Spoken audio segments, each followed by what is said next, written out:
What's good, everybody? Welcome into the Early Edge, powered by the almighty SportsLine. I, of course, am the coach, and we are thrilled. Our very first NFL full season here at the show, and we're doing NFL future episodes on all 8 divisions. This episode, we're focusing on the NFC East. No team north of 7 wins a year ago. Not one.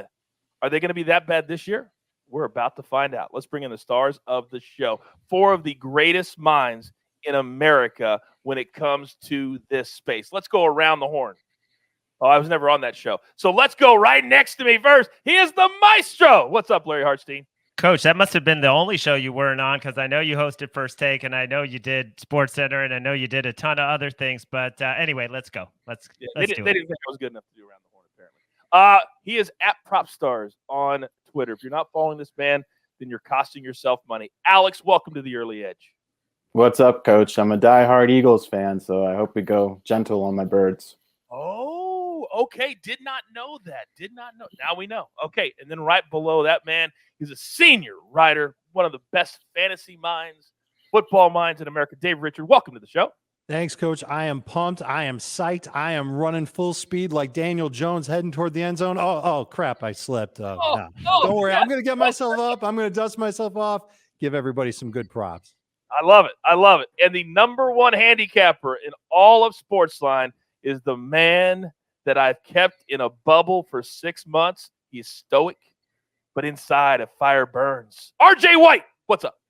Just emerged from that bubble. I hope everything's good and everything's back to normal in the NFL. 16-game season. Tom Brady with the Patriots. Let's go. Oh, clearly you didn't get out of the bubble. All right, let's get started here. We're going to do season win totals, team props, and then player props. We'll start with the season win totals. And RJ, since clearly you're up to speed and up to date, I'm going to let you go first.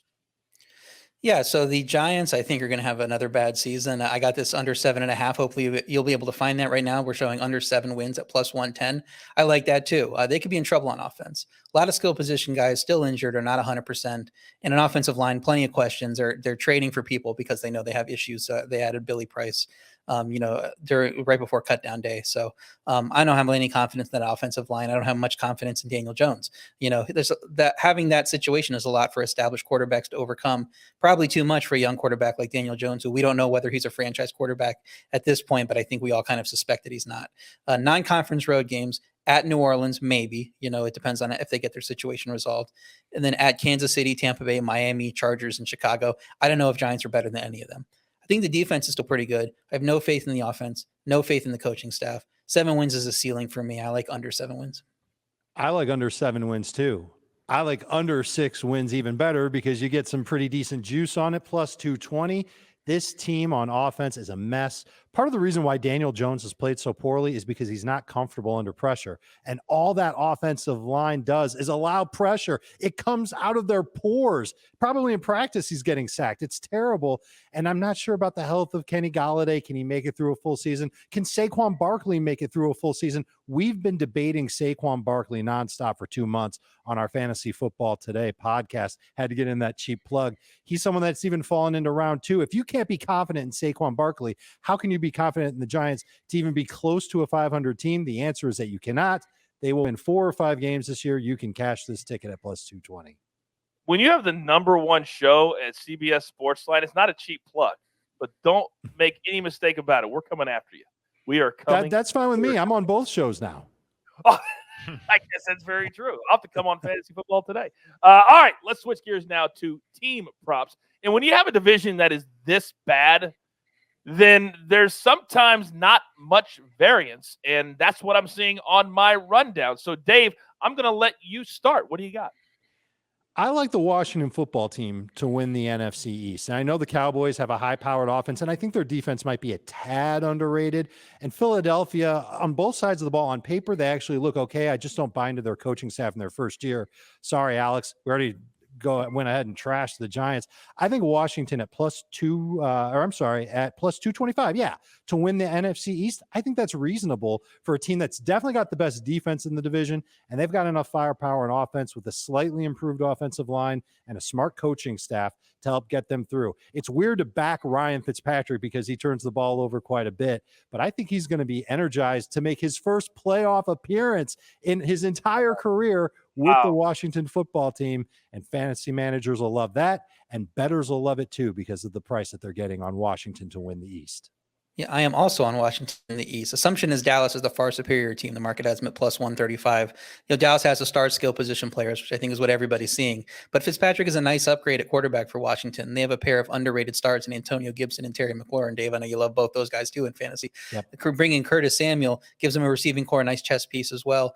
Even with Dallas getting the nod on offense, although it's not that big of a nod, as Dave was just talking about, Washington clearly has the better D. Maybe one of the best in the league, top 2 or 3 maybe. And I'll also take the Washington coaching staff over what we've seen from Dallas's. So Washington also gets to face those tougher shared opponents that they have. They get to face them at home while Dallas is facing them on the road. I'm talking about the Chiefs, Bucks, Chargers, New Orleans. That might make the difference here in deciding who's going to win this division. So I like Washington plus 225. It's a dumb number to me. Those two teams should be closer to even. Yeah, I think Washington should actually be favored in this division. You talked about the weapons. These are better weapons than Ryan Fitzpatrick had in Miami. And I think what we saw is not a fluke. I think he's better now than he was, say, 8 years ago. And defensively, I think Washington will be better. William Jackson is an upgrade. The linebacker they drafted, we know about the front seven. So, yeah, I don't have any faith in Dan Quinn, whose defense continued to get worse year by year in Atlanta. And that's supposedly his calling card. Now he's in charge in Dallas. I love Washington to win the division. You guys bring up coaching staffs a lot in your breakdown. I think Washington is the only team in this division that actually the coaching staff has the complete respect from the entire football team. I really believe that. I think that could be an issue when you get to the tough times, middle of the season, and the teams can go in one direction or they can go in the other. All right, switching gears now to player props. And I've kept this man on the bench thus far, but when I bring him off, you best believe he is a target we're going for. Alex, start us off. I know you've got 3 big ones. What do you got? Oh, he didn't unmute it. Oh, now there you go. You're good. Go ahead. First one might be my favorite. Chase Young over 8.5 sacks at minus 125. Listen, I think Chase Young is one of the most physically gifted edge rushers in the NFL. He had a very promising rookie campaign where he finished with 7.5 sacks, 10 tackles for a loss, and 40 pressures in 15 games. Washington, their entire defensive line is just made up of all former first-round picks. You've got Jonathan Allen, Daron Payne, Montez Sweat, which is just a very impressive, dominant unit on paper. As a result of all that depth, I just don't envision Young having to deal with a lot of double teams. I'd be shocked if Chase doesn't finish with at least double-digit sacks this season. And another bet that I like that I think is definitely worth a sprinkle is for Chase Young to finish with the most sacks in the NFL, which is currently plus 2,000. My next prop that I have is Antonio Gibson over 8.5 rushing touchdowns. Gibson had a tremendous rookie season and showed a nose for the end zone, finishing with 11 touchdowns in 14 games played. Those 11 touchdowns came with Peyton Barber still on the roster, who vultured 4 touchdowns and 94 rushing attempts. Barber was just released at the final cuts, leaving potentially all the goal line work for Gibson. I also think Gibson will benefit from Washington's offense improving as a unit. I like the addition of Ryan Fitzpatrick, Curtis Samuel, Adam Humphries. I expect the offense to move the ball a lot, creating additional red zone opportunities for Gibson.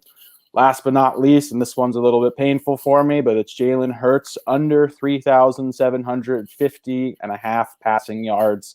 This is a tough one as a diehard Eagles fan, but unless Hurts takes a pretty significant leap in his second season, I just don't see him holding on to the job and lasting the entire season as the starter, especially after the Eagles just went out and traded for Gardner Minshew last week. I think ultimately Hurts will be on a short leash. As soon as he starts to struggle or the Eagles lose 2 or 3 games in a row, I think there's going to be a ton of pressure on the coaching staff to see what they have with Minshew. The Eagles are also very thin at receiver. Devontae Smith is obviously a very exciting prospect, but outside of him, their entire receiving group combined for less than 1,000 yards receiving all of last year. 3,750 yards, not a lot of yards to throw. And that's usually a pretty safe line for any competent quarterback. Daniel Jones has an over-under lower than that. It's 3,700.5 yards. And I feel like the line is a little bit, it's almost like designed. They want you to take the under because everybody knows what the narrative is on Daniel Jones.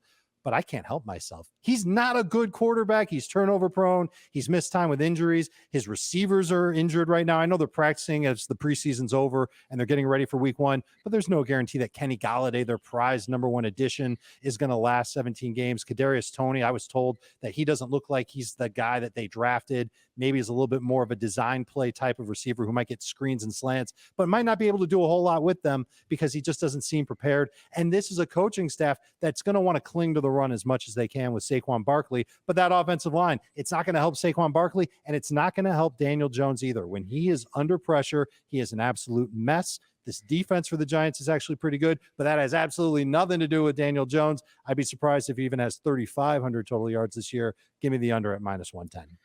And with that terrible offensive line, you have to worry about missing time too. I mean, he takes a lot of hits running the ball. He's going to take a lot of hits because that offensive line doesn't hold up. So that's another way you catch that, is if he misses a couple games. I'm going back to Washington. We had a lot of positive things to say about Washington earlier. I like Terry McLaurin to go over 1,200.5 receiving yards. Clearly the number 1 option in Washington. And I don't think his target share is going down at all. They fed a ton of targets to Logan Thomas. So I think anything that Curtis Samuel gets or they spread around is going to come from that Logan Thomas total. McLaurin averaged 74.5 per last year. That works out to about 1,266 over a 17-game season. I think that's kind of the baseline expectation for us. But you can't understate the quarterback upgrade. Washington's quarterbacks averaged 6.3 yards per attempt last year. Fitzpatrick's last year with an average that low was 2009. He was at 7+ the last 3 years. Fitzpatrick actually led the league in yards per attempt back in 2018, which isn't that long ago. So I think that ability to go downfield meshes well with McLaurin's game, and he's going to get a ton of yards this year. So that's why I'm on the over for McLaurin. And how can we leave out all the skill talent in Dallas? And I'm going to CD Lamb over 80.5 catches. You know, as a rookie, 74 catches, 111 targets, 5 games. He only got to play 5 games with Dak Prescott, and he was on pace for 93 catches.